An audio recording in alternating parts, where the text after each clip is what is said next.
Oi, gente, boa noite. Vamos dar início então a mais uma aula de zoologia de invertebrados. Agora a gente vai para o terceiro grupo de Panartrópoda que a gente vai avaliar no curso. Vamos falar um pouquinho sobre o filo Artrópoda, conhecer a história geral desse grupo, qual é a diversidade, um pouco do plano corporal deles, a história de origem e evolução desse grupo e o relacionamento filogenético deles com os demais grupos de Panartrópoda. Então, a gente, depois de conhecer as características gerais, a gente vai voltar no grupo Panartrópoda como um todo e falar do filo de maneira geral. E já vamos entrar, então, dentro do primeiro grupo dentro de artrópoda. Então vamos lá, vamos dar início então nesse grupo. Bom, primeiramente uma questão super importante é que esse é o grupo animal mais diverso que existe, né? Eles compõem 79% da diversidade que a gente conhece de animais. A gente pensar em todas as espécies de animais, desde vertebrados e invertebrados, 79% deles são artrópodes. Isso de acordo com os dados compilados do Catalog of Life, que é esse site que eu estou colocando aqui. É um site bastante interessante, inclusive, para vocês pesquisarem sobre diversidade, diversos grupos animais, plantas, fungos, tudo tem lá. Então, já é uma fonte de informação bastante interessante para vocês. E tá, de onde vem esse nome? Qual a etimologia de artrópoda, né? Artrópoda vem do grego artron, que é articulação, e podos, pés. Então, são os animais que têm os pés, as patas articuladas. Essa é uma das características que mais chama atenção e que está presente em todos os grupos, que é diferente, por exemplo, dos tardígrada e dos onicóforos que a gente viu anteriormente, que tem esses pés em lobos, que não formam articulações claras. Bom, os artrópodes também são um grupo bastante interessante, que a gente tem bastante informação, bem mais do que os grupos que a gente viu anteriormente, porque eles, além de serem mega diversos, eles têm diversas importâncias e impactos na vida humana, tanto impactos positivos como impactos negativos. E eles têm feito parte da vida humana, têm impactado a vida humana desde os primórdios da nossa história de vida, né, da nossa evolução. Eles estão presentes tanto na forma de pragas, de vetores de doenças, que podem transmitir doenças tanto para o homem como para outros animais também, mas também afetam a gente positivamente. A gente tem diversas espécies que são polinizadoras e a maior parte da nossa produção agrícola depende dos artrópodes, né? Eles agem também como proteção natural para diversas pragas também, controlam as populações de outras pragas agrícolas, eles são responsáveis por recursos alimentares, a gente se alimenta de várias espécies de artrópode. Então, ao mesmo tempo que eles causam perdas anuais econômicas muito grandes, eles também causam ganhos econômicos muito grandes. Pensando nas perdas, a gente perde de 20 a 50% da produção agrícola anual mundial para artrópodes, devido ao ataque à agricultura. Pensando no aspecto de saúde, de doenças, cerca de 10% da população mundial, aproximadamente 10%, é afetada pela malária, que é uma doença transmitida por um mosquito, que é um artrópode. De outra forma também, eles, como eu disse, eles servem de alimento para a gente. E com isso, a gente tem um ganho econômico muito grande com esses animais. Por exemplo, se vocês pensarem em lagosta, camarão, diversos artrópodes que a gente ama comer, que é uma parte importante da dieta no mundo inteiro, que são comercializados, movimentam milhares, bilhões de dólares, na verdade, no mundo, e são crustáceos que não deixam de ser, são artrópodes, né? Então, eles estão nas duas pontas, tanto como prejuízo como com ganhos econômicos. Além disso, bom, aliado a isso, na verdade, né, como eles são mega diversos, a gente tem uma diversidade enorme de artrópodes, eles também estão presentes em uma diversidade enorme de ambientes. A gente tem espécies pequenas, espécies grandes, a gente tem espécies marinhas, a gente tem espécies terrestres e essas espécies marinhas estão desde as áreas de grandes profundidades marinhas, áreas abissais, como flutuando no mar, tem espécies bentônicas, planctônicas, e elas estão presentes em alto de montanha, em florestas tropicais, em deserto, enfim, em todo o tipo de ambiente a gente tem artrópodes presentes. Inclusive, eles fazem parte dos poucos animais que estão presentes na zona eólia, que é a camada da atmosfera que está acima da zona alpina. Então, é uma área onde só conseguem enxergar coisas muito pequenas. Chegam alguns nutrientes, chegam pólen, chegam esporos de plantas e chegam microartrópodes, animais bem pequenos que são levados pelo vento para essa parte da Terra. Bom, e de onde surgiram, né? Como eu disse, a gente vai passar um pouco sobre toda a história dos artrópodes. Eles surgiram no mar, né? São espécies que tiveram origem marinha, embora hoje eles ocupem todos os ambientes, aéreo, terrestre e mar. Eles surgiram no mar, no pré-cambriano, há mais de 600 milhões de anos atrás, bem antes dos vertebrados, né? A linhagem que originou os artrópodes teve como principal característica um endurecimento do exoesqueleto, daquela cutícula, né? Essa cutícula já estava presente em outros animais anteriores, né, que deram origem aos artrópodes, tanto que é uma característica que é compartilhada, por exemplo, com os nematóides, os nematomorfos, então essa cutícula já existia, só que a cutícula dos artrópodes tende a ser mais rígida, mais dura, mais forte. Essa cutícula forte, dura, ela tem influência direta no modo de vida desses animais, porque ela vai afetar tanto a proteção deles, protegendo contra predadores, por ser uma carapaça dura, né? Em algumas espécies bem dura, por exemplo, quando a gente pensa em crustáceos, né, a gente tem esse exoesqueleto mais forte, mais duro, mas também em insetos, em outros animais, é uma carapaça rígida. Então, ela ajuda a proteger de predadores, ela ajuda a lidar com as variações ambientais e eles passam a aguentar um pouco mais de variação de temperatura, de pH, do que aguentariam sem essa capa, do que os animais que não têm essa capa de proteção.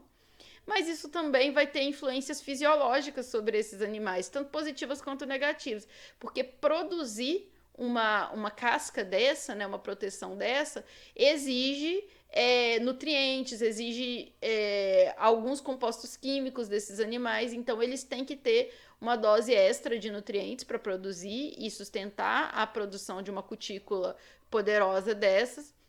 Além de mudanças também na sua forma de se movimentar. Eles foram desenvolvendo formas de se movimentar, um aumento da musculatura, dos tipos de musculatura, para conseguir se mover e carregar essa coisa toda dura cobrindo o corpo, né? Que pensa você andando usando uma roupa normal, uma roupa fina como essa que eu estou usando, e pensa usando uma armadura daquelas de cavaleiro, super pesada, de metal. É a mesma coisa um nematóide que anda com aquela cutícula flexível e uma lagosta que tem aquela carapaça super pesada.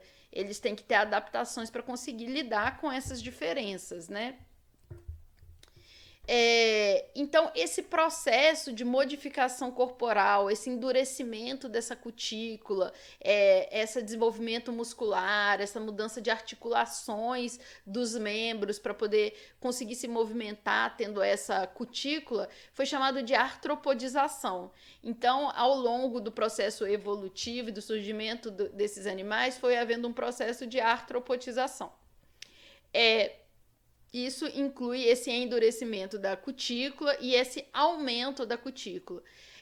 A cutícula, então, desses animais, ela é bem mais grossa e ela tem camadas. Ela é composta de duas camadas principais. Aqui tem um esqueminha para vocês conseguirem ver melhor essas características da cutícula. Então, ela tem primeiro essa epicutícula, que é essa cutícula bem fininha, que está por cima.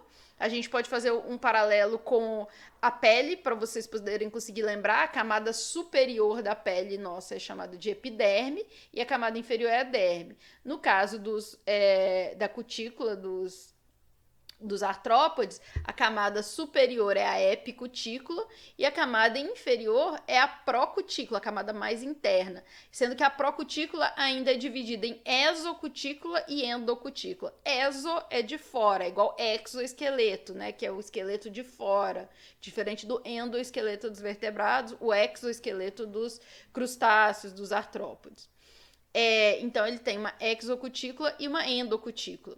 E essa cutícula, ela é produzida pela epiderme. A epiderme é que vai secretar essa cutícula. A epiderme, então, ela está logo abaixo da endocutícula. São essas células roxinhas que aqui representadas na figura. Vamos lá. Bom, então, considerando que eles têm essa cutícula dura e pesada em cima deles, eles têm a forma de organização dessa cutícula para que eles possam conseguir se movimentar. Se essa cutícula fosse toda contínua e toda fechada, como é a cutícula dos nematódios, por exemplo, que é uma cutícula contínua cobrindo o corpo todo, eles não iam conseguir se movimentar, eles iam ser uma coisa parada, dura. Então, eles precisam de ter articulações. Então, a gente vai ver como que é a disposição básica da cutícula no corpo desses animais para garantir que eles consigam se movimentar. Então, a primeira característica importante para a gente saber é que os artrópodes têm o corpo dividido em segmentos verdadeiros. Então, o corpo é formado de vários segmentos repetidos. Esses segmentos podem ser de tamanho igual ou não, isso vai variar entre as espécies, a gente vai ver. Mas se você olhar aqui, ó, as figuras que eu coloquei aqui do lado, vocês vão ver que na maioria deles você consegue ver bem claramente, exceto na aranha, você consegue ver bem claramente que existem segmentos formando esse animal. Cada segmento desse é chamado de somito. Ao longo do processo de diversificação, esses somitos passaram por processos de fusão, né, e de modificações. Mas, de maneira geral, todos os animais vão ter esses somitos. E esses somitos, então, vão ter uma organização do exoesqueleto sobre ela. O exoesqueleto vai estar na forma de placas cobrindo esse somito. E essas placas são chamadas de escleritos. Então, ele vai ter vários escleritos cobrindo um somito. E esses escleritos, dependendo da posição do somito que eles estão, eles recebem um nome específico. A gente tem o tergito dorsal, então aqui está o animal tergito dorsal, o esternito ventral, e a gente tem dois pleuritos, duas placas laterais. Aqui a gente vai ter um esqueminha para vocês conseguirem visualizar melhor. Então, aqui eu tenho um corte de um inseto, por exemplo, de um artrópode, para que vocês consigam ver como que é a disposição desses animais. Então, aqui eu fiz um corte num grilo, aqui num gafanhoto aqui embaixo, para vocês verem como que é. O animal foi cortado assim.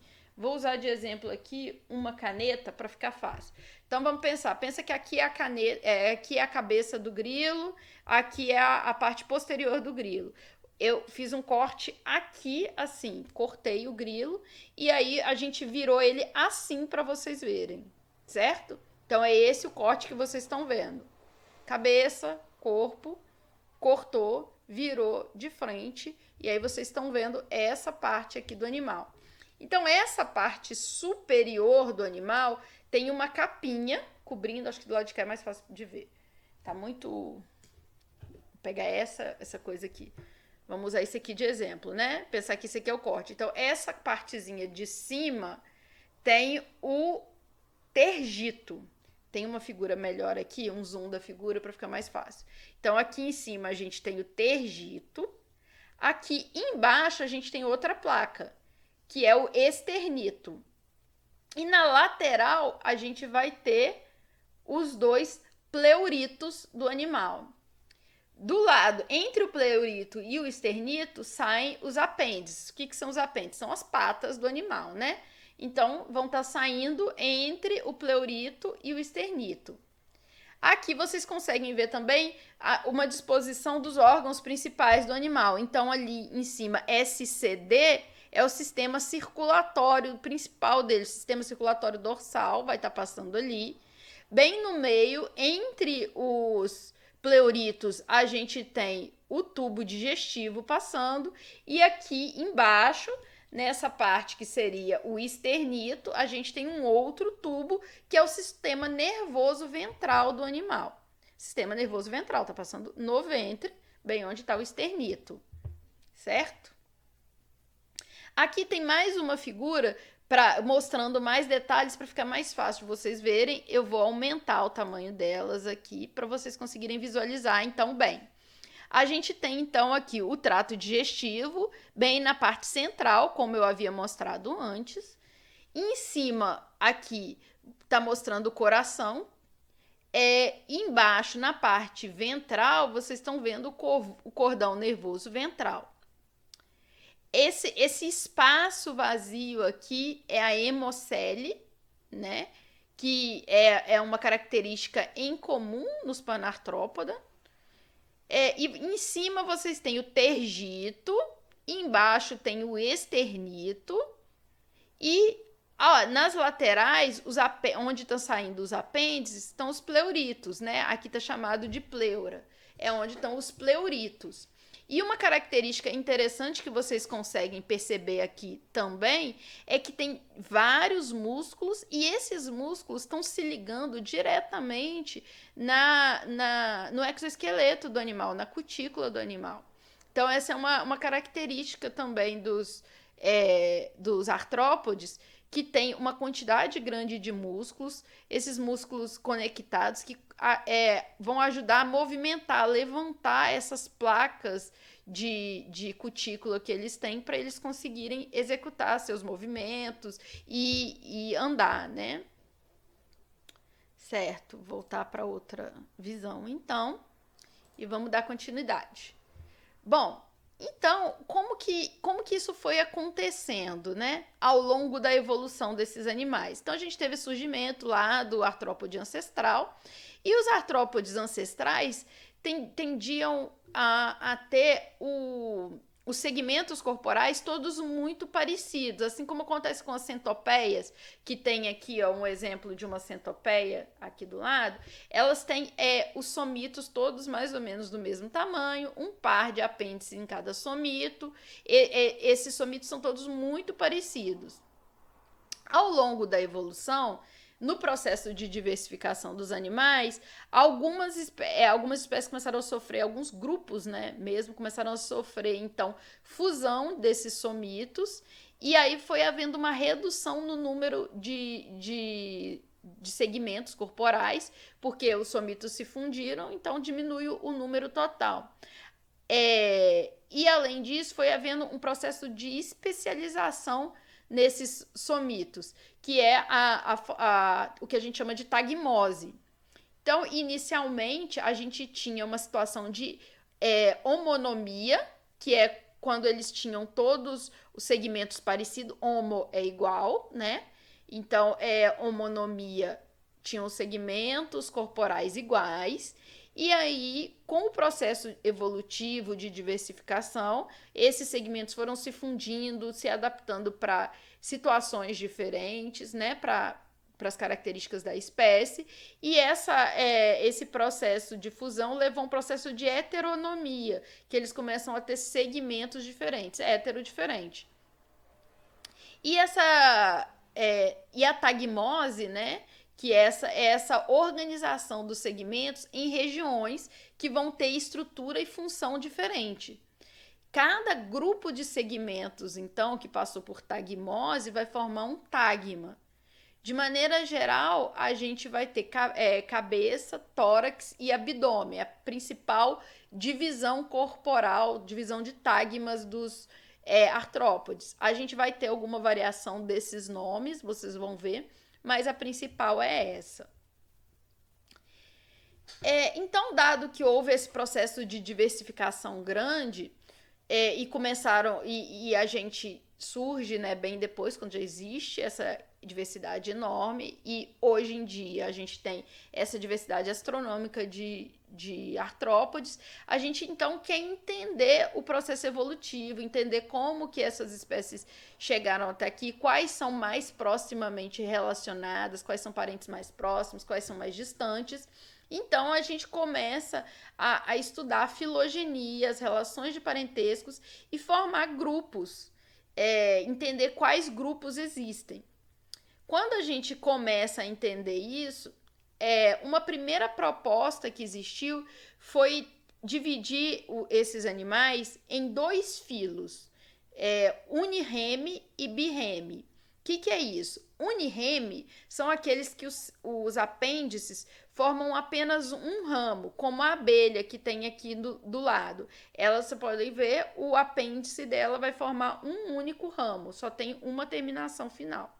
Os birremes seriam como os crustáceos que estão do outro lado, que ao final do segmento eles formam 2 ramos. Vocês podem observar em todos os apêndices, inclusive nos apêndices caudais deles, eles são formados de 2 ramos.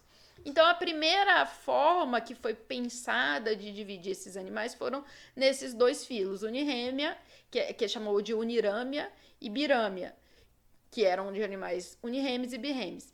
Mas, com o avanço dos estudos filogenéticos, a gente foi vendo que, na realidade, não é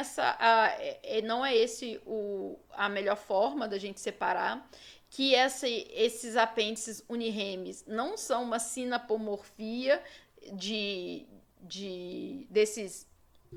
desse grupo unirâmia. Isso evoluiu mais de uma vez nos animais, esse birrêmia também evoluiu mais de uma vez. Então, não é um caractere que serve para a gente formar esses grupos. E a gente, dando prosseguimento, foi entendendo isso com base nos estudos genéticos. Atualmente, a gente divide, então, o filo artrópoda em 5 subfilos, que são Miriápoda, que é composto das centopeias, milípedes, paurópodes. A gente vai conhecer esses grupos, a gente vai estudar cada subfilo desse separadamente. Hexápoda, que são os insetos, Quelicerata, que são as aranhas, carrapatos, límulos, crustácea, lagostas, caranguejos, camarões, e trilobitas, que é um grupo já extinto. Então, aqui a gente tem uma representação da filogenia desses 4 grupos viventes, né? Não está agrupado aqui trilobita, porque trilobita já é um grupo extinto. Eu vou dar um zoom aqui para vocês conseguirem ver melhor essas relações filogenéticas, mas a gente vai estudar elas de novo com mais calma depois que a gente vê todos os subfilos de artrópoda. Vamos só dar uma olhada aqui para a gente entender um pouco como que isso está organizado, então. A nossa primeira divisão aqui, então, é entre Quelicerata e os demais artrópoda. Então, a primeira bifurcação acontece aqui.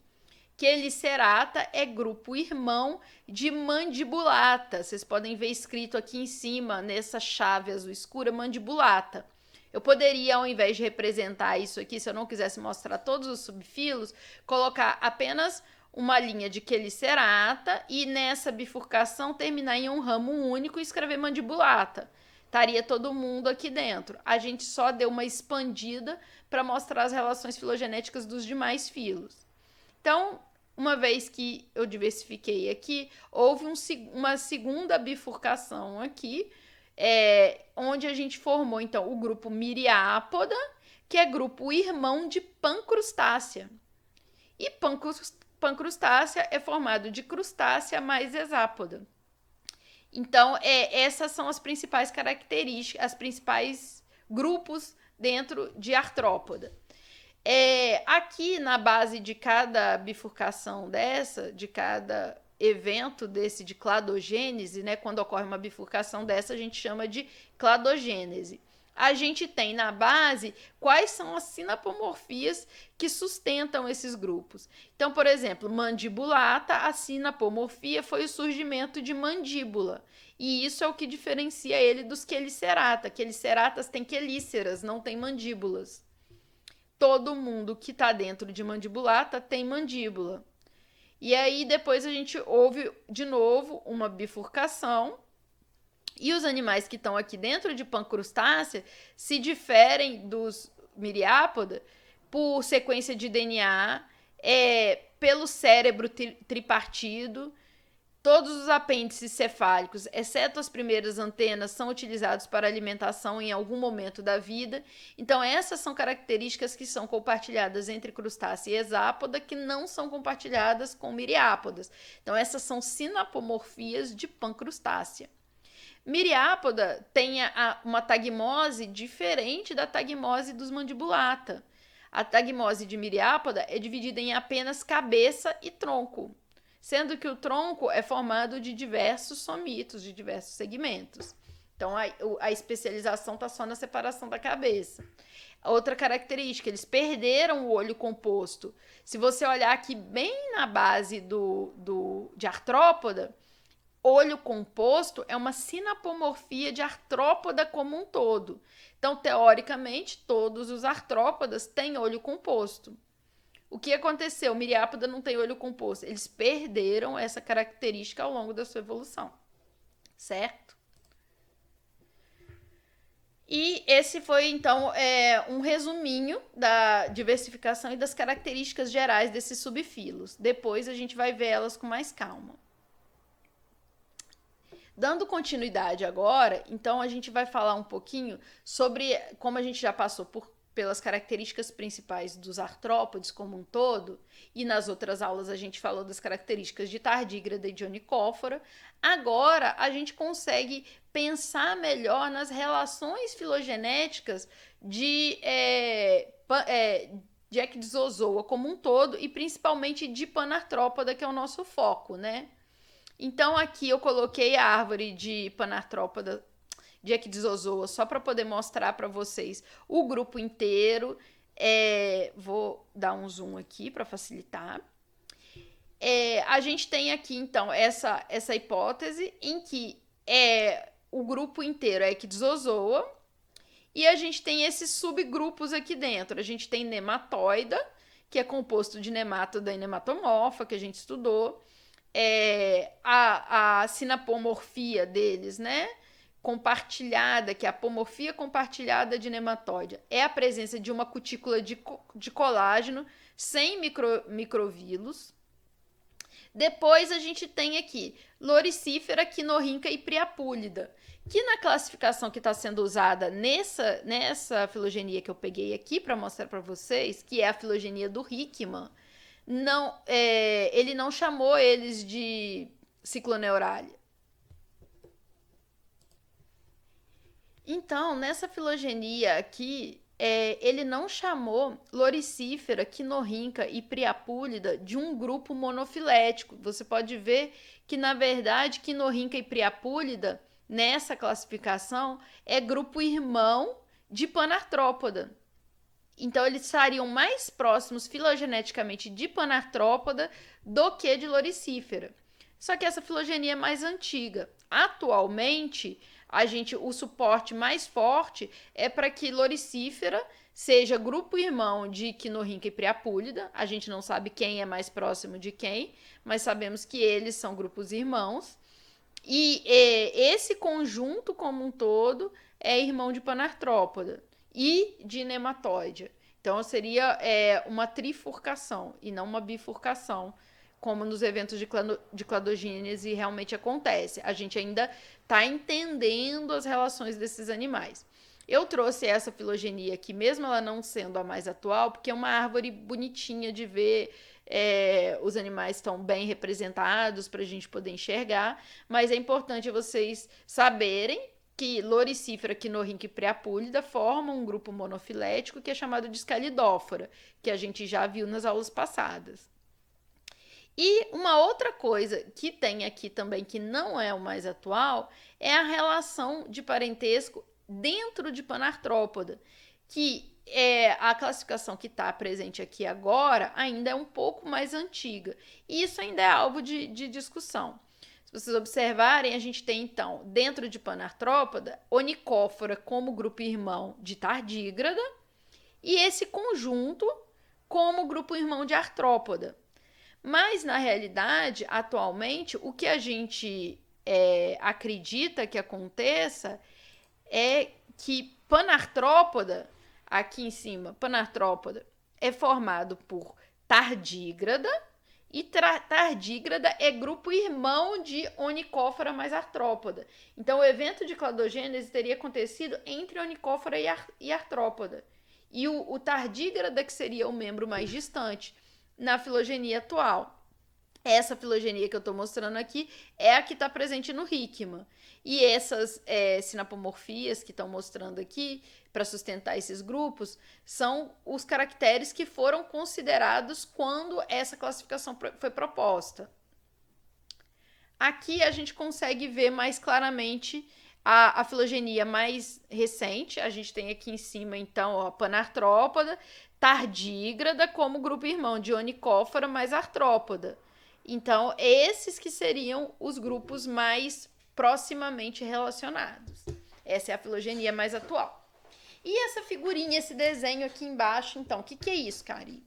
Isso aqui é uma coisa bastante interessante para a gente poder entender um pouco dessas relações de parentesco e dessa evolução dos segmentos corporais dos Panartrópoda. O que acontece? A gente sabe que eles formam um grupo monofilético. Isso indica que eles têm um parentesco entre si. Então, eles vão ter características sinapomorfias compartilhadas, partes do corpo que têm origem das mesmas células embrionárias e que podem ter tido caminhos evolutivos um pouco diferentes. Aqui no exemplo, a gente tem em cima tardígrada, logo embaixo Onychophora, quelicerata, que já é um artrópode, e mandibulata, que é aquele conjunto de artrópodes que são grupo irmão de quelicerata. Então, são representações de cada um desses grupos. Eu tenho uma representação de tardígrada, uma de Onychophora, uma de quelicerata, e uma geral para mandibulata, certo? O que acontece? Com o aumento dos estudos genéticos, a gente foi descobrir os genes ROX, ou homeobox. ROX é uma contração de homeobox. Esses genes são o que garantem a formação dos segmentos, a ordem de formação dos segmentos, que ajudam a direcionar o desenvolvimento corporal. Então, por exemplo, que garantem que a antena vai nascer na cabeça, no primeiro segmento corporal, e que a mandíbula vai nascer no segmento corporal ao qual ela é adequado, que a pata vai nascer no segmento corporal adequado para ela. Isso tudo vai ser comandado por esses genes ROX. Então, estudando o padrão de resposta desses genes, a gente conseguiu, então, determinar de onde que esses apêndices corporais estavam surgindo. E perceber que apêndices corporais que estão no mesmo somito têm a mesma origem embrionária. E se a gente faz manipulação genética e modifica a expressão dos genes ROX, a gente consegue fazer apêndices nascerem nos lugares errados. Tem exemplos, inclusive, no livro. Isso é um tema interessante para quem quiser desenvolver trabalho sobre isso para o trabalho final também. Eu posso passar literatura para vocês falarem disso. Tem umas manipulações genéticas interessantes. Mas vamos então entender aqui o que acontece. Olha só, em tardígrada, a gente tem aqui no primeiro apêndice, ST aqui, tá vendo que tá escrito ST no primeiro apêndice? Aqui em cima eu coloquei uma colinha para ficar fácil da gente ver. ST é estilete, é aquele estilete que tem nos tardígradas que a gente viu lá na primeira aula de Panartrópoda. Eles são a mesma estrutura, tem origem nas mesmas células embrionárias que as antenas dos Onychophora. Então, elas são como se elas fossem a mesma estrutura, elas são estruturas homólogas.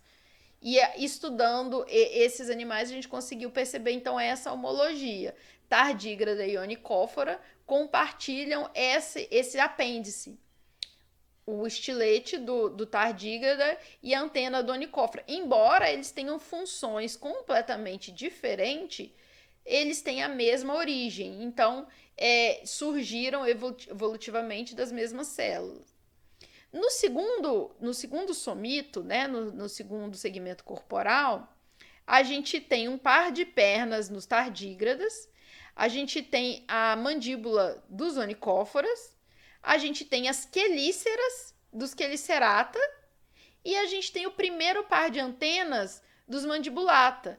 Então, você pode ver que em cada um desses grupos, esse par de apêndices tem a mesma origem embrionária, que são estruturas homólogas, surgiram e deram origem a estruturas diferentes que têm funções completamente diferentes. Se vocês pensarem, uma forma interessante da gente pensar nisso é, por exemplo, pensar na mão da gente, na mão humana, e na asa do morcego. A asa do morcego é formada pelos dedos da mão do mamífero, que se desenvolvem e formam uma membrana entre eles.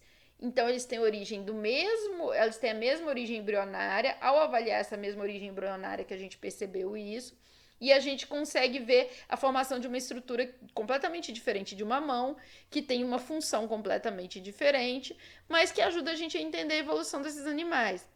Da mesma forma que a gente consegue ver o processo evolutivo dos panartrópoda, comparando os segmentos e vendo os tipos de apêndices que eles deram origem. No segundo segmento corporal, a gente já tem aqui formação do segundo par de patas, né, do tardígrada, do SP, que é as papilas viscosas do onicófora, que são aquelas papilas que eles usam para jogar o visgo, né, aquele muco para poder prender as presas ou para fugir de predador. Então, elas são equivalentes ao segundo par de pata dos tardígrados, e que são equivalentes aos pedipalpos dos quelicerata, que a gente vai ver também quando estiver estudando quelicerata. E são equivalentes ao segundo par de antena dos mandibulata. E tá vendo que interessante a evolução e os caminhos que esses apêndices tomam diferentes entre esses animais e que a gente conseguiu identificar e perceber pela genética. E por fim, no último apêndice corporal, né, do tardígrada, a gente tem o último par de patas do tardígrada, que é equivalente ao segundo par de patas do onicófora. Eu pulei um par, tá, gente? Só para chegar no final. Mas o onicófora pode ter mais vários outros pares de pata. Lembra? Eles têm aquele segmento corporal grande. Eles podem ter de 13 a 43 pares de pata. Nos quelicerata, eles também formam o segundo par de patas. E nos mandibulata, eles formam o primeiro par de patas. Então, assim, só para vocês verem como que é o desenvolvimento desses animais e a formação desses apêndices corporais. É uma característica bastante interessante para estudar a evolução dentro do grupo. Agora a gente entra no filo trilobita, que na verdade é subfilo, desculpa, tá errado aqui. É subfilo trilobita, o filo é artrópoda. E que são esses animais que a gente conhece só de fósseis, mas como eles têm esse exoesqueleto forte, duro, rígido, ele é fácil de fossilizar. Então, a gente tem um registro fóssil enorme desses animais, a gente consegue estudar bastante sobre evolução, mudanças climáticas, mudanças biogeográficas a partir do fóssil desses animais, desses trilobitas. Eles eram animais que viviam principalmente no fundo marinho. Vocês vão estudar bastante sobre eles quando estiverem estudando paleontologia. Eles provavelmente surgiram antes do período cambriano, mas eles floresceram, eles diversificaram muito, ocuparam grande parte do seu ambiente, a maior parte do seu ambiente, nesse período, durante o período cambriano. E eles foram extintos há 245 milhões de anos. Só que eles foram bastante abundantes durante os períodos cambriano e ordoviciano. Então, aqui, nessa figura não está muito bom de ver porque ficou pequena, mas eu tenho as eras geológicas para vocês verem mais ou menos como é que estava o mundo quando esses animais floresceram. Então, aqui nessa primeira coluna aqui em cima, a gente tem o período pré-cambriano, que é quando esses animais estavam florescendo nos mares, né? Se desenvolvendo. E foi quando, então, a grande parte da vida progrediu muito no mar e se diversificou muito. Eles são. Esse nome trilobita vem por causa da estrutura corporal deles. Aqui embaixo eu tenho um zoom do corpo deles. O que acontece? Ele tem esses dois sulcos, então ele forma 3 lobos. Por isso, trilobita é o equivalente a esses 3 lobos que eles têm, que a gente consegue ver por cima, ou se a gente cortar ele no meio, fizer um corte nele. Aí, de novo, né? Aqui tá a cara do bicho, aqui tá a parte posterior do bicho. Se eu corto ele aqui e olho isso aqui, eu formo 3 lobos. Então, trilobita. Eles eram habitantes de fundo do mar, principalmente. Eram achatados dorso-ventralmente. Então, eles eram achatadinhos. Eles provavelmente se alimentavam de detritos. E a maioria deles podia se enrolar como os tatuzinhos de jardim. Aqui em cima, essa figura são tatuzinhos de jardim, só para poder mostrar de exemplo para vocês o que eles podiam fazer. Eles podiam juntar a parte anterior e a posterior do corpo, formando uma bolinha, assim como os tatuzinhos de jardim, que a gente vai estudar daqui a pouco, fazem também. Como que é a organização corporal, o plano corporal desses animais? Eles são artrópodes altamente especializados, apesar de serem muito antigos. Então, eles sofreram um processo de diversificação grande e se adaptaram para diferentes partes do oceano, né? Embora eles sejam todos de oceano. A gente tinha desde animais considerados gigantes, né, que tinham 60, 70 centímetros de comprimento, até aqueles muito pequenos, habitantes de fundo, habitantes planctônicos de menos de 1 centímetro. Eles tinham, então, esse exoesqueleto muito forte, muito rígido, formado de quitina, que era reforçada em algumas partes com carbonato de cálcio, que já exige desses animais, então, um consumo maior de cálcio. E o corpo dele é dividido em 3 tagmas. Só que não são aqueles 3 tagmas clássicos que eu falei. Eu falei, o mais comum são cabeça, tórax e abdômen. No caso deles, a gente chama de cabeça, tórax e pigídeo. A cabeça é formada por uma peça única, mas ela mostra, você consegue perceber olhando para ela. Se você olhar aqui, ó, essa parte rosa, você consegue perceber que existiam segmentos que foram fundidos. Então, ela é formada de um conjunto único, mas que foi originário da fusão de alguns segmentos corporais.